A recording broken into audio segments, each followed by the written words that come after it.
The house creaked as if it were breathing. I already knew that kind of silence, the kind that hides teeth. It was 2:17 in the morning when the sound came from the basement. 3 sharp knocks, a pause, then 2 more. The same pattern that had haunted me in reports and nightmares since 2011. I unlocked the door, and the air rose cold, smelling of damp wood and rust. The staircase groaned under my weight, and before the first step gave way, I heard it. Not a noise, a voice. Deep, rough, with that smile that doesn't need a mouth to exist. "Deputy, I thought you'd moved on from me." The ground pulled at me. The phrase, the cadence, that damned irony. It was him. The ghost of the case I never closed. The missing tape. The victim I never found. The hanging light bulb swung on its own, scattering shadows like blades. My hand trembled on the holster. "Come down," the voice sang, smooth, American as an AM radio. "I brought you a gift you owe me." Something scraped against the concrete. And then, in the dark, a cell phone lit up, illuminating a photo of my badge, abandoned on the basement floor. I was born and raised in a small town in Tennessee, where the dust from the roads mixed with the smell of burnt coffee from diners open all night. My father was sheriff for almost 30 years, and my mother, a nurse, spent endless nights caring for strangers as if they were family. I grew up hearing 2 versions of the same world. His, hard, cynical, made of handcuffs and reports, and hers, gentle, resilient, made of stitching wounds and compassion. I carry both voices inside me, like 2 radios tuned to different frequencies, always crackling at the same time. As a boy, I swore I'd never wear a badge, that I wouldn't let life harden me the way it hardened my father. But then came the day when a neighbor disappeared and no one did anything, except the old sheriff, knocking door to door until he found him tied up in an abandoned barn. That was when I saw what it meant to protect, what it meant not to turn your face away. And in that moment, the destiny I thought I was refusing had already been decided. My career started too early at 22 when I joined the police academy. I was a kid with broad shoulders and too much faith, believing the law always had the last word. But the reality is, the law often whispers while fear, corruption, and violence do all the shouting. I worked night patrols, then minor investigations, until I landed in homicide. There, I learned the difference between justice and vengeance, between closing a case and granting peace of mind. I carry invisible scars from every face I left behind, from every family I had to look in the eye and say, "We couldn't do it." The evidence room feels like a cemetery, but I know the real dead aren't just bodies. They're the names nobody remembers. And it's that forgetting that haunts me more than any gun pointed at my head. I am, above all, a divided man. Half of me believes in the badge I carry, half believes it's just shiny metal hanging over the abyss. I've sat in courtrooms where evidence was shredded by lawyers sharper than guilt itself. I've seen officers sell information, seen promises turn into silence, and still, something inside me insists. Every case deserves to be told to the end. Because when a crime goes unanswered, it isn't just the victim left in the dark, it's also the cop who failed. And I know too well what it's like to live with that emptiness. One case in particular has stolen countless nights from me, shaping the way I see the world. Voices have weight, smell, and texture, and that voice, recorded in interrogation tapes, in transcripts, in dreams, never left my head. The case was archived, buried under piles of bureaucracy and indifference, but not inside me. Inside me, it stayed burning like coal that never goes out. My personal life pays the price. A broken marriage, a son who looks at me like a stranger, a routine that runs only on black coffee and the hum of a patrol car.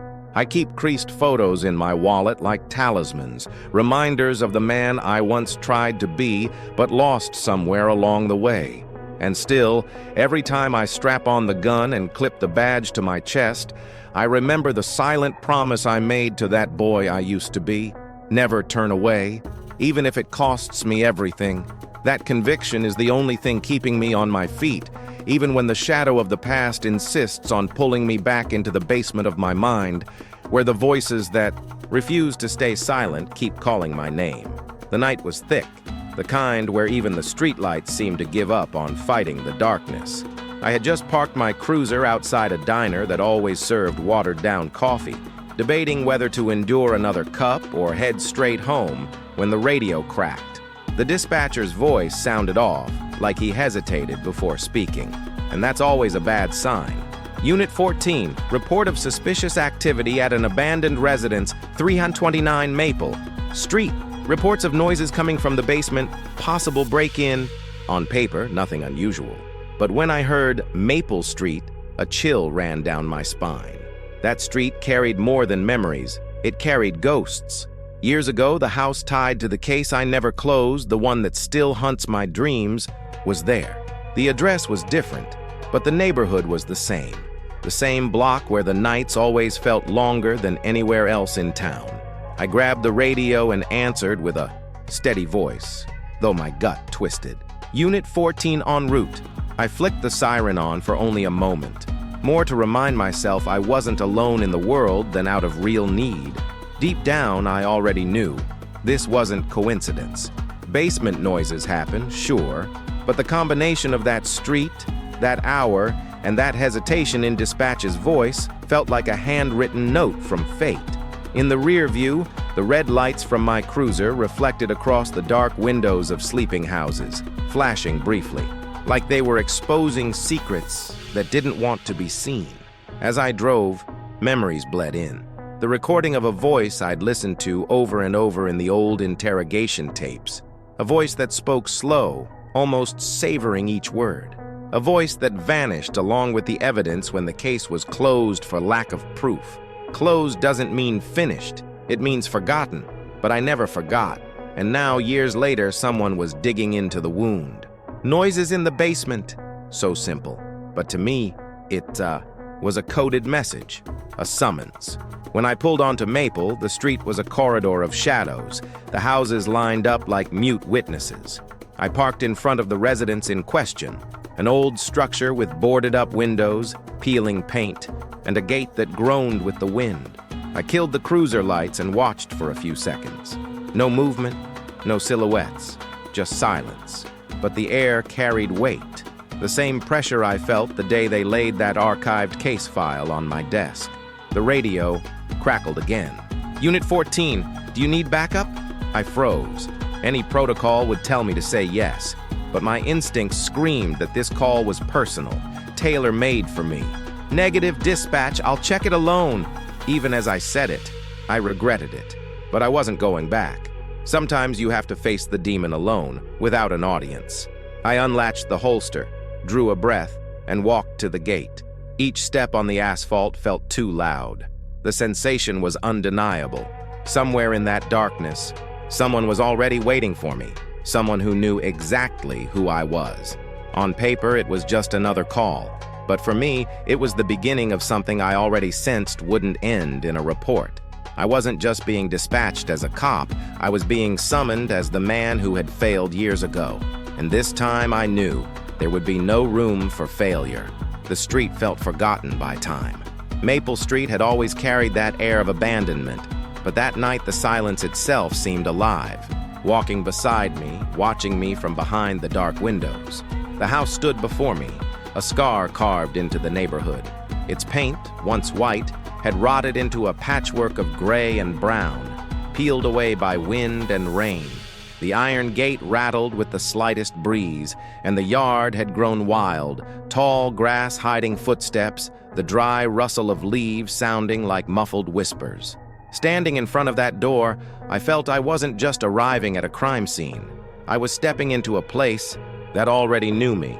The first thing I noticed was the smell, not just the damp wood and mildew that belonged to any abandoned home, but something sharper, metallic, like old blood clinging to the air. I swept the flashlight across the yard, its beam revealing broken toys half buried in the grass, a deflated ball, a plastic car without wheels, the rusted frame of a swing.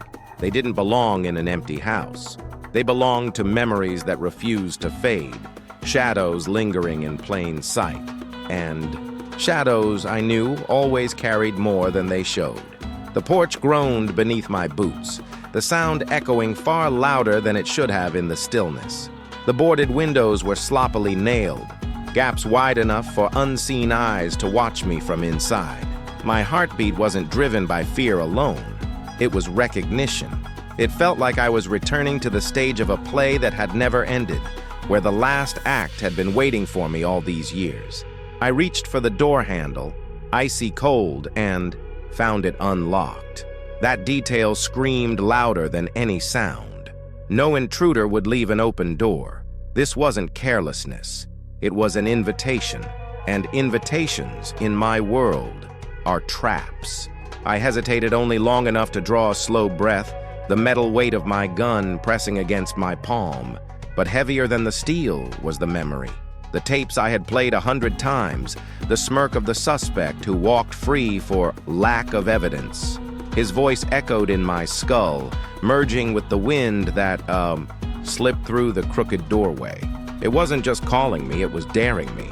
And the sensation wasn't only heard, it was physical, like the house itself vibrated in rhythm with that summons. I stepped inside and was swallowed whole by the dark. The flashlight beam cut through floating dust, each speck dancing like distorted figures. The wooden floor complained with every step, broadcasting my presence. Furniture sat beneath yellowed sheets, but what drew my eye were the scratches etched into the boards. Heavy, deliberate marks, as if something had been dragged. My light followed them, tracing the scars across the floor until they ended at the basement door. The same basement neighbors had reported hearing sounds from. In that moment, the truth became clear. I hadn't been called here to investigate. I had been invited. The gate that yielded too easily, the unlocked door, the metallic air, the toys in the grass, all of it was bait. A trail carefully laid not for any cop, but for me. The house wasn't just a setting, it was an accomplice, and standing inside it, I knew with bone-deep certainty there was no turning back. Every step toward the basement door felt like crossing an invisible threshold. This wasn't just an abandoned house, not just a call about strange noises. It was enemy territory, mapped out with my fears, waiting for me. The rusted knob was cold, almost cutting, and when my hand closed around it, a shiver ran up my arm. I drew a deep breath, heart pounding against my ribs like it wanted to escape before I did, then pulled. The door groaned, a long, high-pitched sound like a muffled scream. The darkness below wasn't ordinary. It was thick, almost alive, swallowing the flashlight beam as if it refused to let me see too much. The smell was worse down there, damp rot laced with something sharper, metallic, like dried blood. Each step down the creaking wooden stairs announced me, a warning to whatever was waiting. Then it came, a sharp, metallic clang echoing. From the depths, like a chain dragged across concrete. I raised my gun, light cutting through the black, and all I saw were shadows stretching across stone walls, distorted by the trembling beam. Instinct screamed. The silence after was worse than the noise itself, so deep it pressed against my ears. And then, a whisper. Not loud, not threatening. Intimate. You took your time. My body froze, sweat rolling down my back despite the chill. It was the voice, the exact same voice from the tapes. The one I thought I'd never hear again. The cadence, the mockery. The voice of the man who had haunted every sleepless night since the case was buried. My pulse hammered, but I kept moving, step by step, gun leveled. When my boots hit the cement floor, I saw the basement wasn't empty. Boxes stacked against the walls, some covered in rotting cloth, others open to reveal personal belongings, old clothes, half-burnt photos, broken toys, a shrine of stolen memories. And in the center stood a wooden chair, ropes tied to its arms and legs, stained dark with something that didn't need naming. The voice echoed again, this time everywhere at once, as if the walls themselves were speaking. You remember, don't you? The flash of memory hit hard. The interrogation, the smirk, the day the suspect walked free. That same voice, that same ghost. My flashlight swept across the room and movement caught my eye. A shadow slid too quickly across the wall as if teasing me to follow. I spun, but there was no one. Footsteps echoed behind me, then to my left, then to my right. I was surrounded, not by men, but by the game itself. Suddenly, a crash. I turned the light and saw an object clattering across the floor, an old cassette recorder, still running, tape spinning with its soft hiss. I approached cautiously. Then it played. My own voice filled the basement, younger, sharper, questioning during that long-ago interrogation. "Where were you the night of November 14? And then his reply, smooth and mocking. "Under your skin, deputy!" The recorder clicked off. And then, breathing. Deep, deliberate, filling the room. I raised my weapon, finger tense on the trigger. The lights flickered suddenly, a violent surge, as if someone had thrown the breaker. In that split second of illumination, I saw him, a hooded figure motionless in the far corner. The lights died as quickly as they came, and the corner was empty. My chest heaved, my vision pulsing with adrenaline. I wasn't in a search anymore. I was in a trap. Every detail, every sound, every shadow, it had all been laid out years in advance. The hunt was never mine. It had always been his. And now I was exactly where he wanted me to be. The basement seemed to breathe with me, every shadow shifting to the rhythm of my nerves. The heavy breathing that had filled the air vanished in an instant, swallowed by silence. I swung the flashlight toward the corner where I'd seen the hooded figure, but only cold walls stared back, walls scratched, with deep grooves. I stepped closer and realized they weren't random marks. They were symbols, dates, case numbers. My chest tightened. I recognized some of them. They were the same codes from archived files I'd worked on, all tied to disappearances that had never been solved. Every etching in that wall was a tombstone for one of my failures. A chill coursed through me. My light shook, but I kept moving. That's when I spotted something beneath the blood-stained chair, an envelope, yellowed with age, but sealed with fresh tape. I tore it open and pulled out photographs. The air left my lungs. They were victims, faces I knew, cases that had passed across my desk only to die in silence. People officially missing, but here, their images lived on, captured by someone proud of their work. Every angle was personal, deliberate, and then, buried in the stack, one picture froze me in place. It wasn't a victim, it was me. I was sitting in the interrogation room years ago, staring straight into the camera. The same night I questioned the prime suspect. The same man who walked free. This wasn't an official record. Someone else had been there, documenting my every move, my every weakness. My pulse thundered as I noticed another object on a box nearby. A battered black folder, the kind we used at the station. I flipped it open and felt the ground tilt beneath me. Inside were copies of internal reports, documents that should never have left the department, names of colleagues, signatures, orders to shut down investigations, and on one page, stamped closed, was the signature of a captain I once admired, a man who taught me never to look away, his name authorizing silence, his pen burying the cries for justice. The rot wasn't only outside, it was inside the house I swore to protect. A metallic clink pulled my attention upward. Hanging from a wire in the ceiling was a badge. The flashlight caught its gleam and my stomach twisted. It was mine.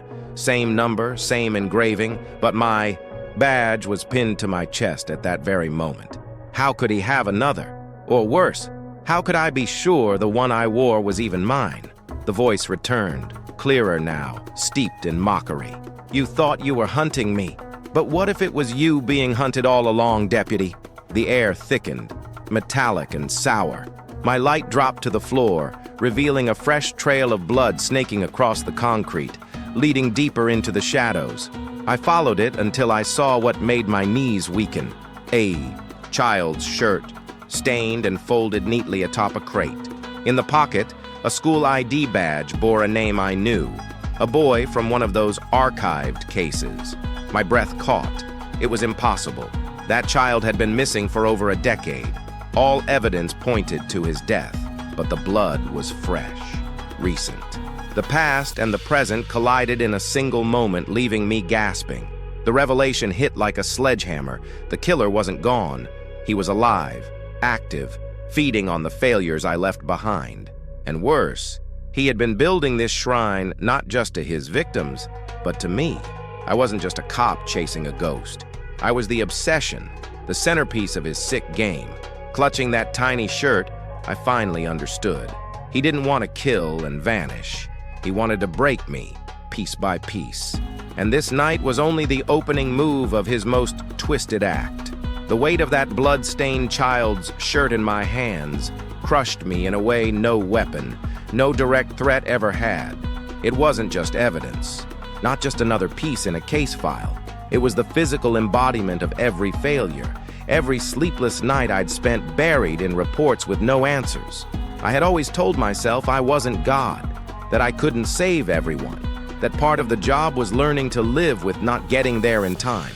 But down in that basement, holding that tiny shirt soaked with fresh blood, I knew the truth. My justifications were hollow. I hadn't just lost a battle in the past. I had fed the monster. My failure had given him fuel. My heart pounded like a war drum, but inside there was an eerie silence, as if my mind had split in two. On one side, the trained cop telling me, stay calm, preserve the scene, follow procedure. On the other, the man, the distant father. The sheriff's son, who swore never to turn away, screamed, "You've already lost too much. You can't lose another life, not again." It was like staring into a mirror that showed a distorted reflection of myself, eyes filled with guilt and helplessness. I thought of my son, his face when he still believed I was a hero, before the job consumed me, before I became a shadow present only for birthdays and excuses. I thought of how many times he must have wondered why his father seemed more devoted to strangers than to him. And in that instant, the terror became real. What if one day his photo ended up among those boxes? That's what this killer wanted, for me to see that my personal and professional failures were tied by the same thread. A thread he could pull until I unraveled completely. My father's words echoed in my head from long ago. A cop isn't made just of law, but of the things he decides to carry. I had carried pain, ghosts, defeats, and maybe I'd left those wounds open too long. Maybe that's why the enemy always knew how to strike me. The doubt ate away at me. What if I was just repeating the cycle? What if by walking down here I had already lost? Because he was 10 steps ahead. The gun in my hand felt heavier than ever. I had raised it in countless life-or-death situations, but this time the threat wasn't clear. There was no visible target, no tangible enemy, only a voice that knew me inside out, that pressed exactly where it hurt. How do you shoot something that lives both outside and inside you? How do you fight an enemy who wears your guilt as his armor? I wanted to scream, to smash those walls, burn the photos, reduce that basement to ashes. But another part of me knew that was exactly what he wanted, to watch me lose control, to see me become the reflection of what I hunt. The battle wasn't physical. It was a war inside my own head. I was split between duty and vengeance, between preserving evidence and ending this nightmare no matter the cost. And then came the question that cut deeper than any blade. What if I wasn't here to solve the case, but to become part of it?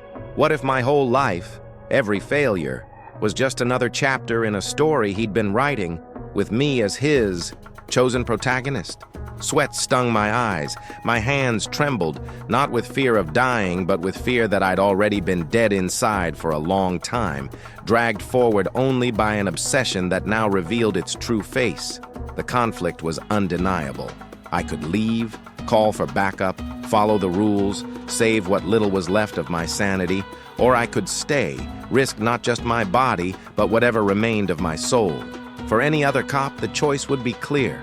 But for me, for the man clutching that small, bloodied shirt, nothing had ever been harder. Because in that moment, more than ever, I didn't know if I was still just a cop, or already the next victim, handpicked from the very beginning. I stood frozen, cold sweat dripping down my temples, my breath short and ragged. The basement seemed to shrink around me, its walls pressing closer, threatening to swallow me whole. That child's shirt still trembled in my grip, soaked not only with blood but with meaning. It was proof that someone was alive. Proof that the monster wasn't just walking free, but still active, thriving, taunting me with the reminder of my greatest failure. And in that instant, I understood. I couldn't retreat, couldn't wait for backup. This wasn't just a call. It was a personal summons, a declaration of war. And the choice was mine. Walk away and watch him vanish again, or go deeper and face him on his ground. My mind laid out the cards in front of me like a cursed deck. The first, the rational one, screamed, "Leave now! Call for backup! Preserve the scene! Follow procedure!" That was the safe path, the official one. It would keep me alive, keep the evidence intact, let the system take over. But another voice, fierce, visceral, spat the truth. If I stepped out, I'd lose him again, just like before. He'd melt back into the shadows, laughing, leaving me with nothing but ghosts, and I would be condemned to live with the taste of failure forever. I closed my eyes for a second, the basement air burning in my lungs, and then I heard him again. The voice didn't come from anywhere specific. It seemed to vibrate inside my skull. "Still hesitating, deputy. Still weighing consequences like you have time." Those words seared into me. Hesitation had cost me once. Hesitation had left bodies behind. And I realized, with a clarity that hurt like fire, the decision had already been made. I wouldn't turn back. Not this time. I let the shirt slip from my hands to the floor. My grip tightened on the flashlight in my left hand, the gun in my right. I took 3 slow steps toward the far end of the basement, where the trail of fresh blood led to a smaller hidden door I hadn't noticed before. Narrow, low, almost disguised by crates stacked around it. A door that wasn't in any floor plans. A passage meant to be found only by me. The handle was faintly warm, as if someone had just touched it. I drew in a deep breath, steadied the pounding in my chest, and turned the knob. The hinges shrieked as the door swung open, releasing a rush of heavy, suffocating air. What lay beyond wasn't just another room. It was a corridor, narrow and suffocating, lit by dim bulbs hanging loosely from the ceiling, each one flickering as if seconds from burning out. The walls were plastered with old newspaper clippings, each headline chronicling cases I had worked, cases stamped unsolved or closed due to lack of evidence.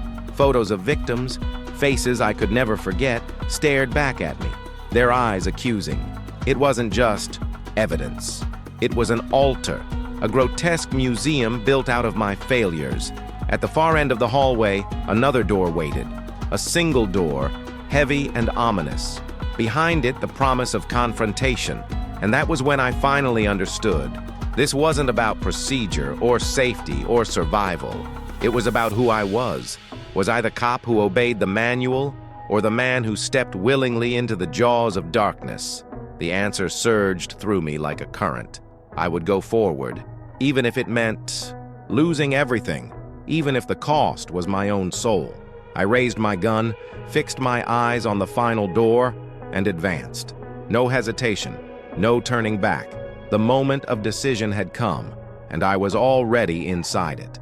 When I pushed through the final door and stepped out of that corridor lined with clippings, the world outside seemed to explode in noise. Sirens wailed in the distance. Neighbors must have called within minutes of seeing lights in the house, and the radio on my shoulder erupted with static. Dispatch trying to reach me. I was no longer alone in the dark. The first and most brutal consequence was clear. What had been a solitary descent was now a full-scale crime scene. Backup arrived fast. Colleagues poured into the street, their faces a mix of urgency and confusion. The captain appeared at the top of the basement stairs, his voice clipped. "Status, deputy!" I forced the words out, my throat tight. "Evidence of victims. Blood, signs of corruption. Send forensics." His eyes locked on mine, and I knew he saw what I wasn't saying. Within minutes, the house was sealed. Yellow tape stretched like scars across the yard. Forensic techs moved with clinical precision. cameras flashing, gloves bagging everything I had touched with bare hands only moments before. But alongside the procedures came the weight of human consequence. When they pulled the folder from that crate, filled with internal reports and signatures of men we once trusted, I watched the captain's jaw tighten. He didn't speak, but the message in his eyes was loud enough. The rot wasn't just in the basement, it was in us. And suddenly I wasn't just a witness. I was a liability, a reminder that one of their own had stumbled into proof that the department had helped bury the truth. Word traveled like wildfire. Journalists broke through the perimeter with cameras and questions, shoving microphones like knives. "Deputy, can you comment on what was found inside?" The easy choice was silence, but silence is a vacuum, and vacuums get filled with rumors. So I gave them the safest answer I could. "We are actively investigating. We asked the community to cooperate." But I knew the headlines would twist into something sharper, something that cut deeper than facts. At the precinct, whispers spread even faster than news vans. Some officers clapped me on the back, muttering, "Hell of a find, you shook something big." Others asked why I'd gone in alone, why I hadn't called for support, their voices threaded with suspicion. And in the eyes of a few, I saw calculation, distance, as if they were already deciding whether to cut ties, to protect their own careers if this storm grew too large. Personally, the fallout struck hardest when my phone buzzed. My son's name lit the screen. He didn't know details, only that something had happened, that I was in the middle of it. I wanted to lie, to soothe him with half-truths, but the words caught in my throat. I heard myself promising things I wasn't sure I could deliver, that he was safe, that I was safe. It was a promise that burned on my tongue, because even then I wasn't sure it was true. Physically, the night had taken its toll. Scratches across my arms from tearing through crates, my throat raw from the dust and mildew, my muscles trembling with the aftershocks of adrenaline. But the deeper consequences were invisible. The ground had shifted beneath me. Trust was fractured, both in my department and in myself. There would be audits, interrogations, investigations into investigations. And I knew, with a clarity that felt like ice in my veins, that I might end up as scapegoat before I ever got close to the truth. Yet amid the chaos, one realization kept me standing. The house on Maple Street had dragged the rot into daylight. It had pulled something festering from the shadows into the open.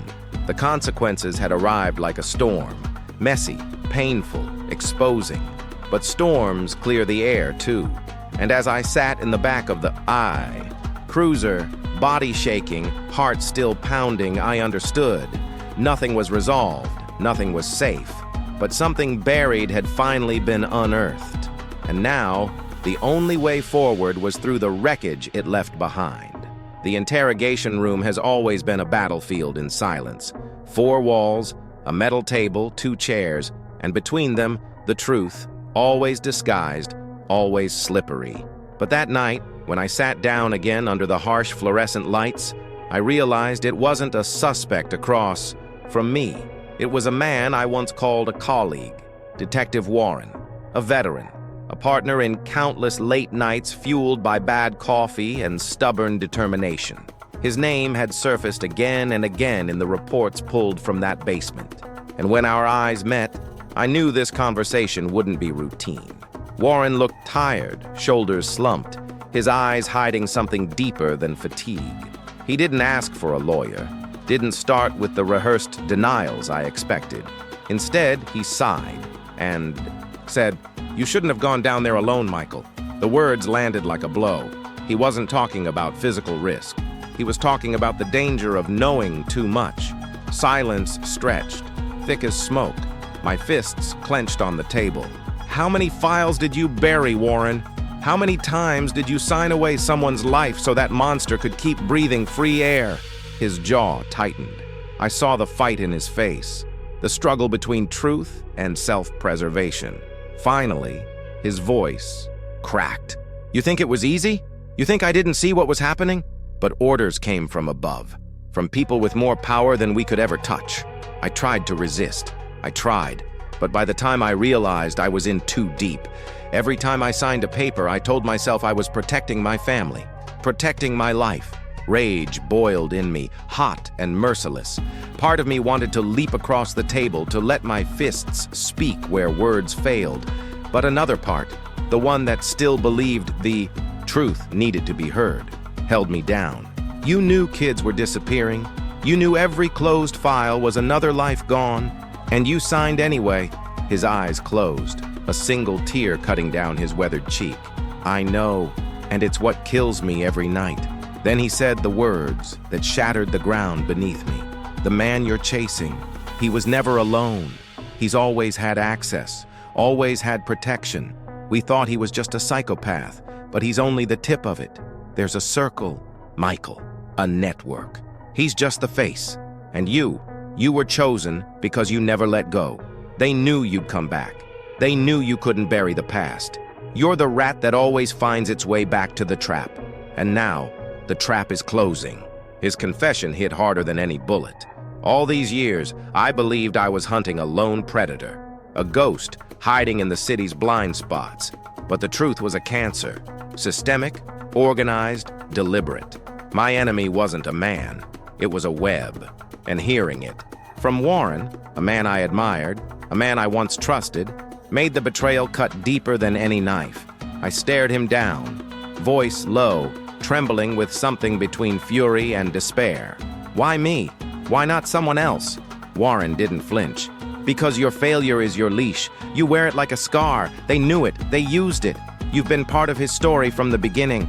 The room went quiet again. But it wasn't the calm of closure. It was the silence of collapse. I walked out of that interrogation room different. Not just angry, not just haunted, changed. I wasn't fighting a suspect anymore. I was standing in the middle of a conspiracy that had written me into its script years ago. And the worst part? I wasn't the writer. I was just another character in someone else's twisted play.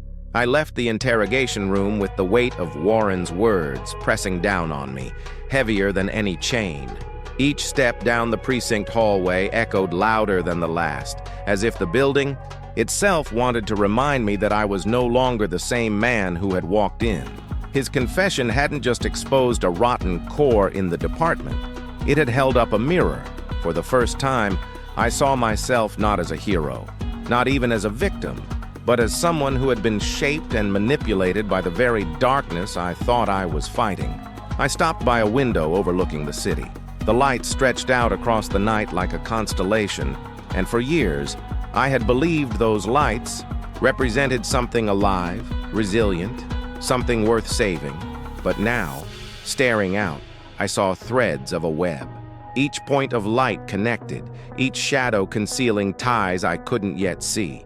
I had always told myself that the line between right and wrong was clear, that the badge in my chest placed me firmly on one side. That illusion was gone. The line wasn't just blurred, it had been crossed long ago, and I had been walking it blind.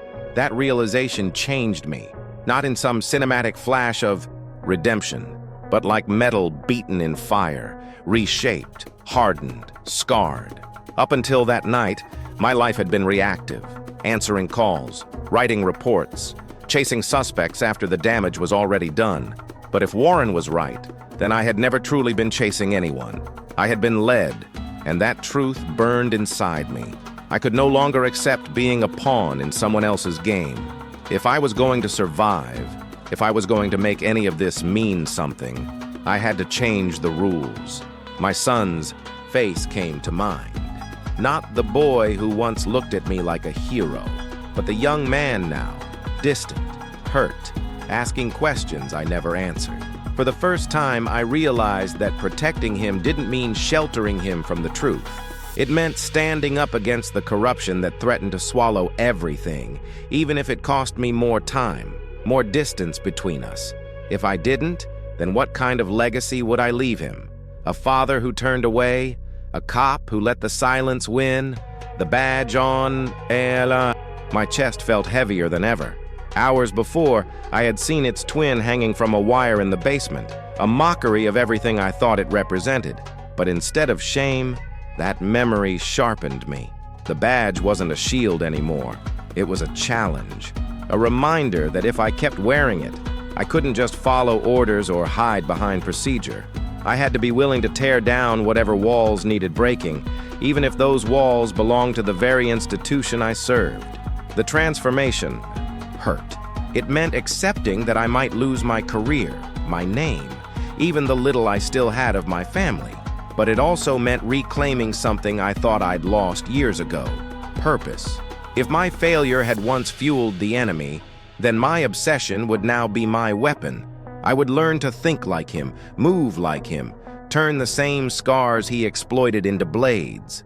As I left the precinct and stepped into the night air, I felt it, the city watching me. The cold wind carried the same metallic taste I'd breathed in that basement, as if to remind me that the game wasn't over. Maybe it never would be. But for the first time in years, I wasn't paralyzed by it. I wasn't prey. Looking in the rearview mirror of my car, I saw my own eyes staring back. Not the tired, broken man who had walked into Maple Street. Not the cop clinging to procedure like a lifeline. Someone different, someone darker maybe, but also someone sharper, unshakable. I wasn't just chasing a killer anymore. I was preparing to dismantle the web that had trapped me for so long. And in that reflection, for the first time, I found something close to clarity. Not hope, not yet, but determination. Fierce, unrelenting, unstoppable. The conclusion of that night didn't come with a triumphant arrest or a clean resolution. It dragged on heavy and raw, every second reminding me that wrapping up a call doesn't mean victory. It means surviving long enough to write the report. The house on Maple Street had become the epicenter of a storm that spread across the city.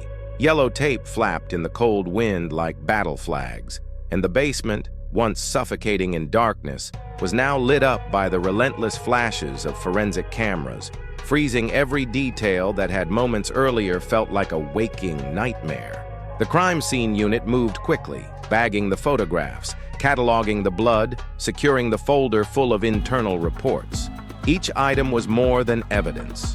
It was a confession written in dust and ink, proof that rot had seeped into the very walls of the department. I watched officers avert their eyes, unable to face the fact that one of our own had signed off on deaths by stamping files closed. The captain tried to stand firm, barking orders, but his face gave him away. The weight wasn't just professional, it was personal, for all of us.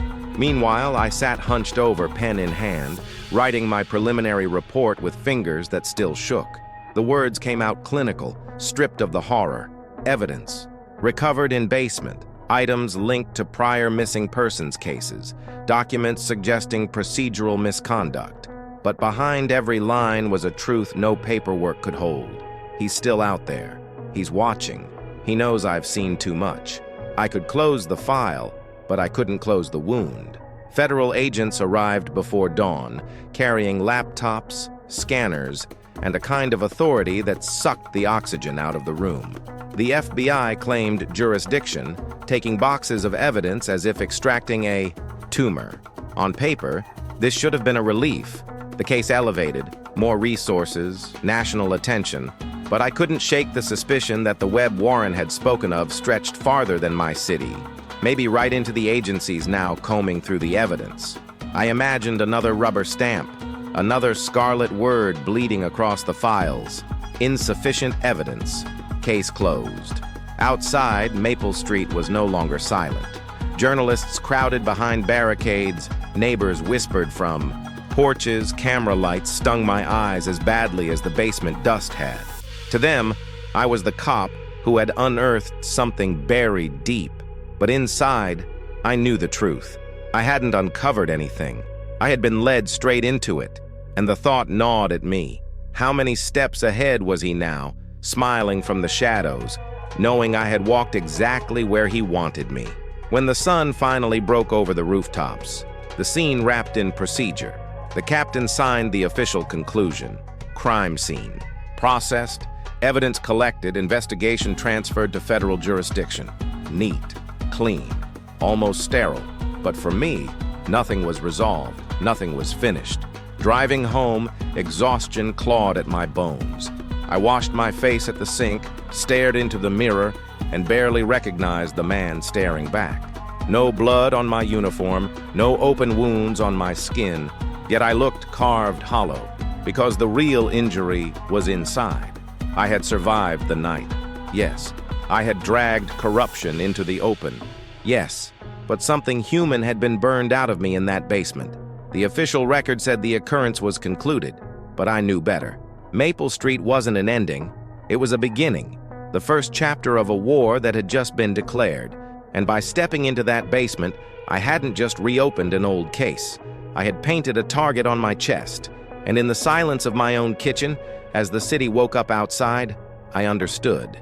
The case was closed on paper, but the real fight, the one I had been chosen for, was only just starting. Time has passed since that night on Maple Street, but not the way I thought it would. There was no clean cut, no neat line separating before and after. The case didn't end.